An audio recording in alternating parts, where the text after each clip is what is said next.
Hello, my name is Salma Najam, and this is my self-improvement project for APPH 1040.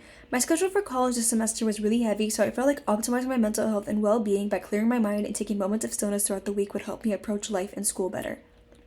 My SMART goal entailed of doing 5 minutes of meditation every other night to keep it reasonable while incorporating low-intensity exercise, actively identifying my stress triggers, and rating every single day on a scale from 1 to 5. This is the week-by-week schedule I made at the start of the project to follow. To do this, I used apps like Headspace for meditation and YouTube for many of my low-intensity exercises. My Apple Watch also offers many breathing exercises which became helpful later in the challenge. This is the clip of me during week 1 trying to do meditation. Even though it was only 5 minutes, you could see I was having a hard time staying focused. I felt a little bit better following the meditation, but I was still extremely stressed at the start of this project, averaging a 4.14 out of 5 on my stress rating. I then replaced one of my high-intensity gym workouts with a lower-intensity one like yoga.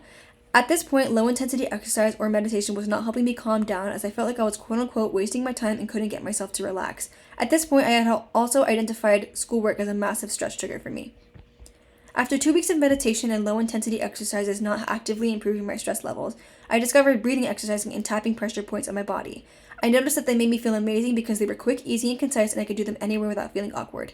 I decided this was more beneficial for me than meditation and primarily did them for the rest of the challenge. At this point in the project, working out was not helping my stress levels whatsoever and was ironically adding to my stress. I discovered that working out was another stress trigger for my mind and body and that I had to take a break from any form of resistance training to truly reap the benefits from it. So I took a 2-week break from exercise, only doing walking and bike rides, and my stress levels dropped to 1.76 for those weeks. After a break, I worked out again and noticed that I had actually felt amazing for the first time in months and truly had a breakthrough moment in my progress.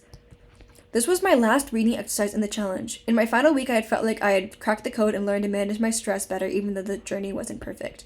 Before the challenge, I was struggling to stay focused during meditations and averaged a 4.2 out of 5 stress rating. And after the challenge, my stress levels significantly dropped, I was feeling more conscious and had a positive outlook towards my life and studies. In conclusion, I did not stick to my original plan to meditate and leaned more on breathing exercises. I also learned that for my stress levels, less is truly more, especially with exercise. As you can see in the graph, although my stress averages from each week fluctuated, the trend shows that my stress levels did in fact drop down over time, which meant that my stress management methods worked. I'm also happy to say that I've maintained my habit of doing breathing exercises when I'm stressed, and now in finals week I feel way better than I did in the first week of school. I feel more connected with my body than I've ever been, and my goal is to keep up the good habits I've learned by doing breathing exercises whenever it's necessary and taking breaks from exercise when my body needs it. Some of the sources for this project were derived from the National Institute of Mental Health, the American Psychological Association, and the Mayo Clinic. Thank you so much.